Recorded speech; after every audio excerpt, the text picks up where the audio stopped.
Ang aklat ni Propeta Isayas ay isa sa mga aklat ng Lumang Tipan na tinatawag na aklat ng mga hula.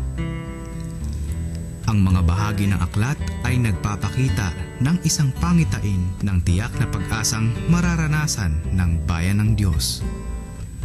Makikita sa bahagi ng aklat ang pagdaramdam ng Diyos dahil sa walang kabuluhang pagsamba ng kanyang bayan.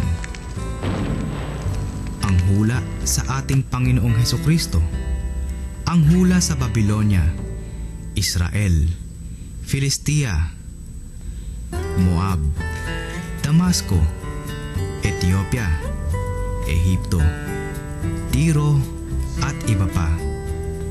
Mababasa rin dito ang ilang pahayag gaya ng paraan ng tao sa paggawa at pagsamba sa mga Diyos-Diyosan. Ang paglalarawan sa mga bulaang mangangaral, ang paglalarawan sa masamang tao, at ang tungkol sa bagong langit at bagong lupa. Naglalaman din ito ng panalangin at paghingi ng awa at tulong ni Isaya sa Panginoon. Ang hula na may mga taong nagpapakabanal na babalik sa kasamaan at babala sa mga taong lumalaban sa isang sugo ng Diyos. Binanggit sa aklat ang ilan sa mga kahangahangang pangyayari sa Biblia tulad ng isang propeta na naglakad ng hubot-hubad sa loob ng 3 taon, si Isayas. Isang hari na dinagdagan ng 15 taon ng buhay, si Ezekias. At 185,000 katao ang namatay sa loob lamang ng isang gabi.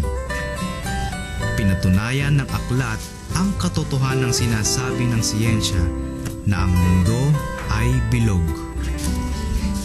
Ang aklat ng Propeta Isayas ay pinaniniwalaang isinulat ni Isayas noong 732 BC sa Jerusalem. Ito ay binubuo ng 66 na kapitulo at may 1,272 bersikulo. Ang iba pang mahahalagang impormasyon ukol sa aklat ng Lumang Tipan ay ating tatalakayin sa mga susunod na pagtatanghal ng Facts About the Bible.